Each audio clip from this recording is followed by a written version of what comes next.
La Décade Prodigieuse, 10-Day Wonder. A peculiar film,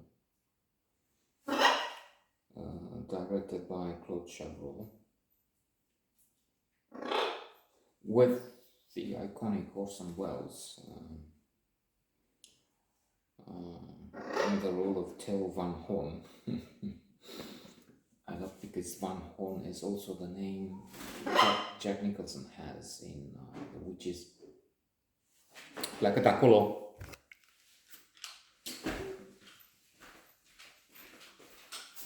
The Witches of Eastwick.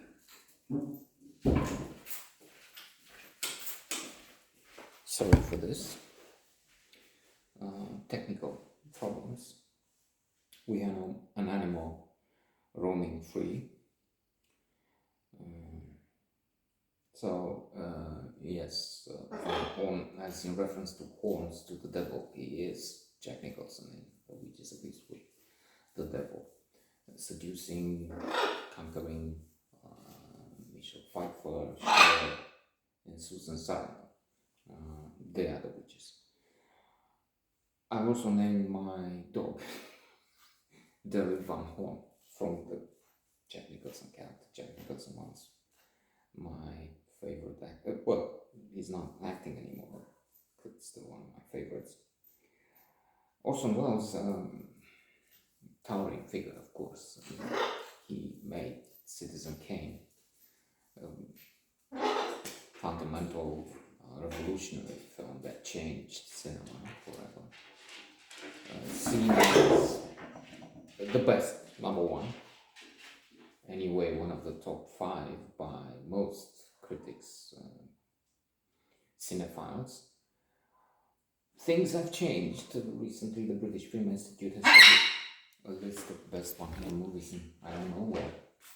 I can't remember where Citizen Kane was. If it is still there, it's number one. There's something I haven't seen yet. I must, but.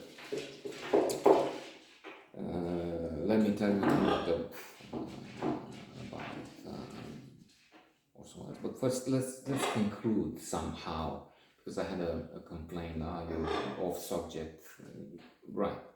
So on subject, peculiar film. I didn't really get it.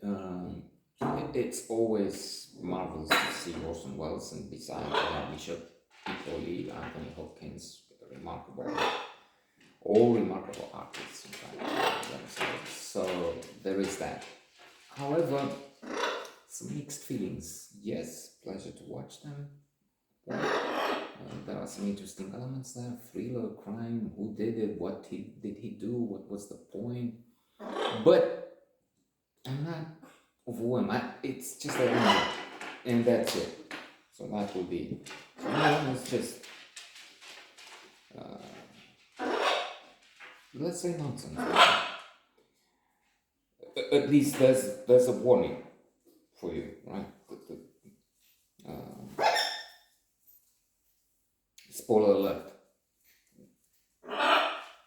The only one of the public that had something to say for the last few months said this one. So we have it. We respond to the public. One, maybe the only one. No, I'm just. Wait! Indeed, this is clear from the beginning with the birds, but you're not supposed to watch this unless you're looking for wildlife in the in a living room, which was made into everything: dining room, living room, bird room, more likely. Yes, the anecdote which came to mind. Quite a few. I mean, you find him on YouTube, so you better look for him telling this and other outstanding, phenomenal character. In a way, forced to do this, because he couldn't work with the studios anymore. They I don't know if massacred is the word, but they changed his magnificent ambersons and the tension with them. So he was looking for funding. He was working in Europe, but a pity if Christopher Nolan gets what was for Oppenheimer, 100 million or more to what is a masterpiece, Oppenheimer, or someone else couldn't get, not the equivalent, but get in that currency, not talking 100 million then, which would be in excess of a billion. But still,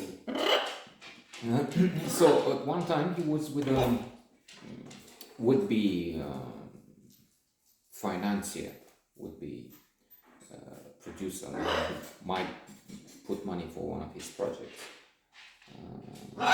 Don Quixote was on.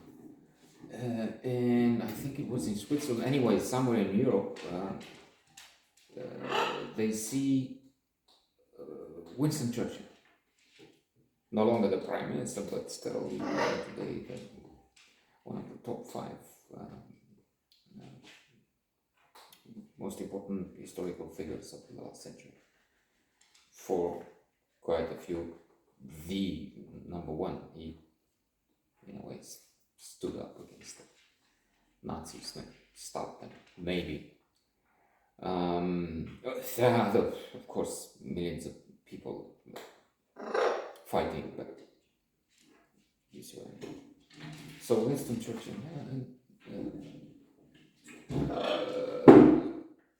they have seen each other, knew each other, not superficially, a bit knew of each other. But Winston Churchill nods or gives a sign of knowing Orson Welles, who later on explains to Winston Churchill that he's with this man who hopes you will put up the money for some. It's something like this. Again, look for the anecdote as told by the man himself, Orson Welles, the giant. Literally and metaphorically, giant.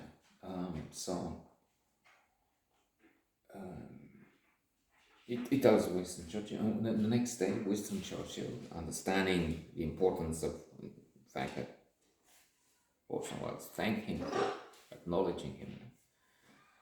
When they come in the area where Winston Churchill was, Winston Churchill not only says hello, salutes, but stands up and bows to give even more support, exaggerated, amusing support, if you will, to Orson Welles, and back him in front of the man might or might not put the money. So that's that. Anthony Perkins, another, Michel Piccoli, a fundamental actor in France and for the world, actually. Anthony Perkins, known from Psycho, mostly, I'd say, but he was also in Aimez-vous Brahms. I forgot what was the name for the Anglo-Saxon market, where he is involved in a very appreciated here. I mean, I remember it was so acclaimed, presented when we went to the cinema in the adolescent phase. Was it at the Insular Students' House near the Opera, right behind the Opera House? Anyway, Anthony Hopkins as the young lover, Ingrid Bergman, and Yves Montand. Yves Montand, Ingrid Bergman, their characters have a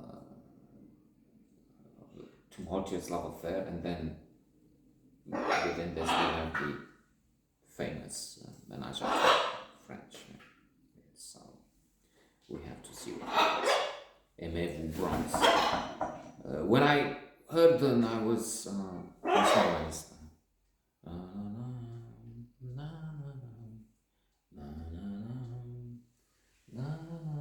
Lava?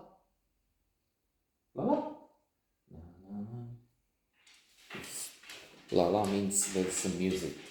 Not that we can call this music, of course, but we fool around. We're allowed.